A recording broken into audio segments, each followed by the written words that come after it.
And this one is from way back in time, when my hair was dark and my beard was ginger and all my teeth were my own. And there was a girl, and she lived in a village, in a forest, in the middle of China. And she made the most beautiful ribbons you've ever seen in all of your life. And if you're listening at home, I might pause at that moment when this live comes up, and you can all shout in your room, "Life!" at the top of your voices. And everyone from the village sewed those ribbons onto their clothes. You know what it's like when you got new clothes. You love to show them off. And they'd walk around the village in their fine clothes, but everyone had the same clothes. There was no one to show them off to. So they walked through the forest till they came to the city. And everyone admired them. But in the middle of the city was a palace. And in the middle of the palace was an emperor. And he looked out of his window. "How come those people down there have got better clothes than me? Servants, go and find out where they got them from." And the servants went out and found out all about the Ribbon Maiden. "Well, don't just sit there. Go and fetch her." Well, off went the servants, through the palace, through the city, through the forest, till they came to the village. And there was the Ribbon Maiden, making the most beautiful ribbons you've ever seen in all of your life.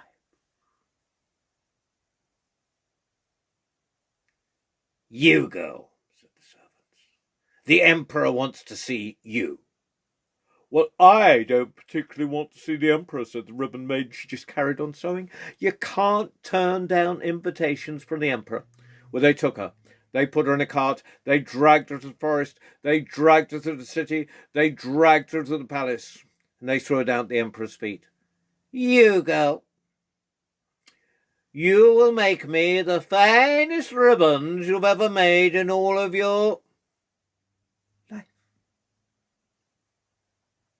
"Pardon," she said. "You think you can send your servants to my village, insist I come and see you, and when I refuse, have me put in a cart, drag through the forest, drag through the city, drag through the forest, turned down your feet and said, 'You girl, you will make the finest ribbons you've ever made in all of your life'? You must be joking. You can't talk to emperors like that." Well, he took her and he locked her in a room. "You girl, you got 7 days to sew me a live chicken. And if you can't sew me a live chicken in 7 days, it's off with your head." Well, she was very worried, as you can imagine.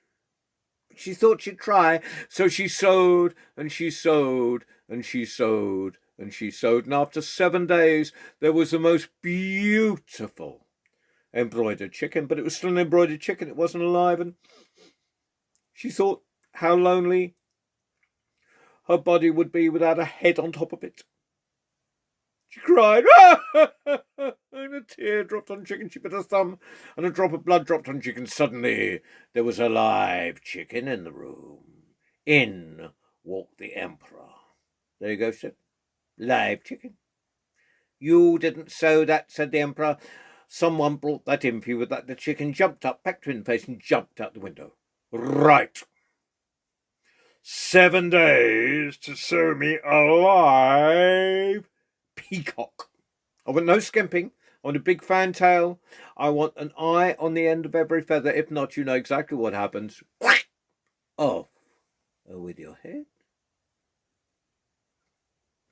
Which is even more worried. But she thought she'd try, so she sewed, and she sewed, and she sewed, and she sewed. And after 7 days, there was the most beautiful embroidered peacock. But it was still an embroidered peacock. It wasn't alive. And she thought how difficult it would be to hold up her head without a body underneath it. And she cried, and a tear dropped on the peacock. She dropped her. She bit her thumb, and a drop of blood dropped on the peacock. Suddenly, there was a live peacock in the room. In walked the emperor. "There you go," she said. "Live peacock." "You didn't sew that," said the emperor. "Someone brought that in for you." With that, the peacock jumped up, pecked him in the face and flopped out of the window. If you see a peacock trying to fly, they flop. Right, she said. He is satisfied now. No, said the Emperor, and I want no more tricks. You've got 7 days to sew me a litzer. Let's think. Something very difficult. A live dragon. No skimping. Want every little scale, little pointed tail, little wings. If not, you know exactly what happens. Off with your head. Well, she was even more worried, but she thought she'd try, so she sewed and she sewed and she sewed. At the end of 7 days, there was the most beautiful embroidered dragon. You know, like the ones you get in the back of silk dressing gowns. Only even better, but it was still an embroidered dragon. It wasn't alive. She thought about her head rolling across the room, ba-doing, ba-doing, ba-doing, ba-doing. She cried, and a tear dropped on the dragon, and she bit her thumb, and a drop of blood dropped on the dragon. Suddenly, there was a live dragon in the room. In walked the Emperor, and before he had a chance to speak, the dragon breathed in, and the dragon breathed out. And you all know what happens when dragons breathe out. Fire. There was just a little pile of ashes where the Emperor used to be. Right, where do you want to go? Said the dragon to the girl. Back to my village, she said. You all know that.